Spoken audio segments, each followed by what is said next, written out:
جو لوگ قرآن پہ اعتراض کرتے ہیں وہ دو طرح کے لوگ ہیں، یا تو وہ جاہل ہیں، ان کو پتہ ہی نہیں اور اپنی جہالت کی وجہ سے اعتراض کرتے ہیں، یا تو وہ جھوٹ بولتے ہیں، تیسرا کوئی آپشن نہیں ہے۔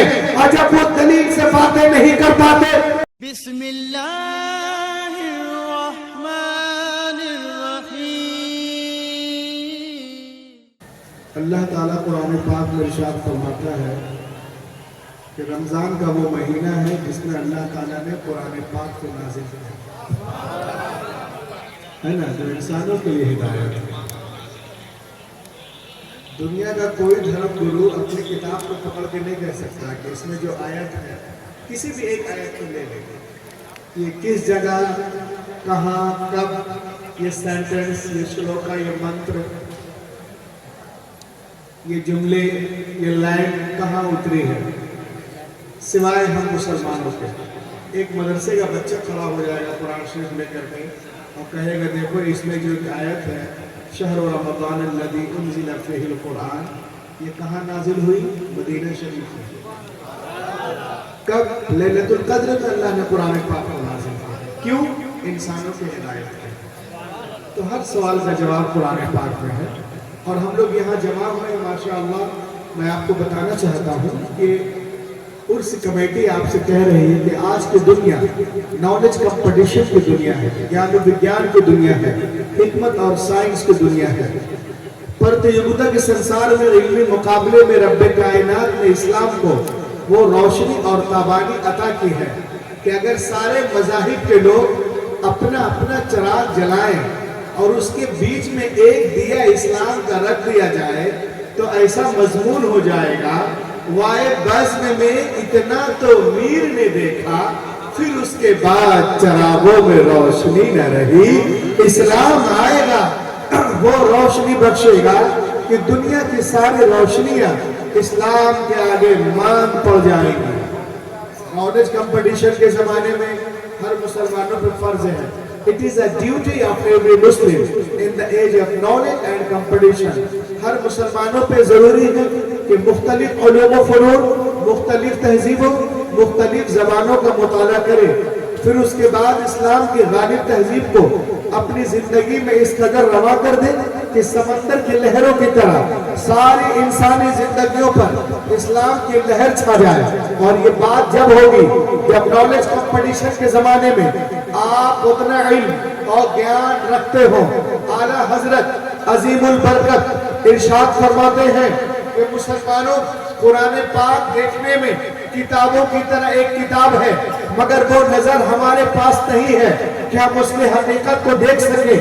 خدا کی قسم کوئی تارا اتنا روشن نہیں جتنے روشن قرآن کے لفظ ہیں، کوئی ہیرا اتنا قیمتی نہیں جتنے قیمتی قرآن کے لفظ ہیں، کوئی شکر اتنی مٹھاس نہیں رکھتی جتنے میٹھے قرآن کے لفظ ہیں۔ قرآن نور ہے، قرآن شعور ہے، قرآن ہدایت ہے، قرآن طاقت ہے، قرآن روشنی ہے، قرآن دستور حیات ہے، قرآن منصور حیات ہے، قرآن آب حیات ہے، قرآن جان حیات ہے۔ قرآن گرتے ہوئے لوگوں کو اٹھانا جانتا ہے، ہارے ہوئے کو جتوانا جانتا ہے۔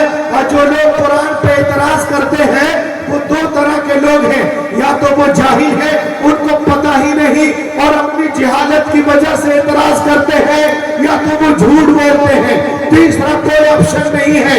اور جب وہ دلیل سے باتیں نہیں کر پاتے تو کہتے ہیں کہ ہم قرآن پاک کو جلائیں گے۔ ارے نادان، تو قرآن جلانے کی بات کرتا ہے۔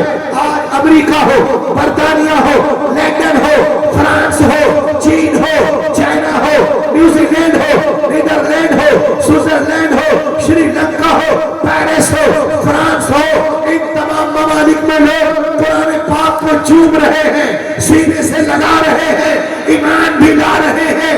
آج دنیا کی بڑی بڑی یونیورسٹیوں میں لوگ قرآن پاک پہ PhD کر رہے ہیں۔ ان لوگوں کا کہنا ہے کہ دنیا میں سب سے زیادہ جس کتاب کو پڑھتے ہیں وہ قرآن پاک ہے، جس کتاب کو چومتے ہیں وہ قرآن پاک ہے، جس کتاب کو سینے میں بساتے ہیں قرآن پاک ہے، جس کتاب کو یاد کرتے ہیں قرآن پاک ہے۔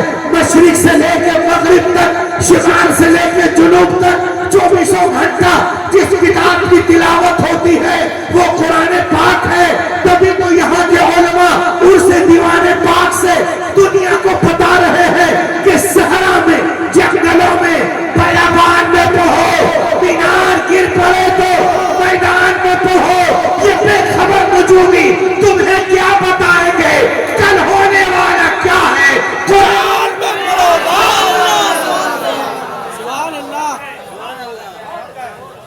اس میں کسی کو نعرہ یاد نہیں کیا؟ قرآن سے اچھی بات کیا ہو سکتی ہے؟ یاد ہے نعرہ کسی کو؟ کسی کو نعرہ یاد ہے؟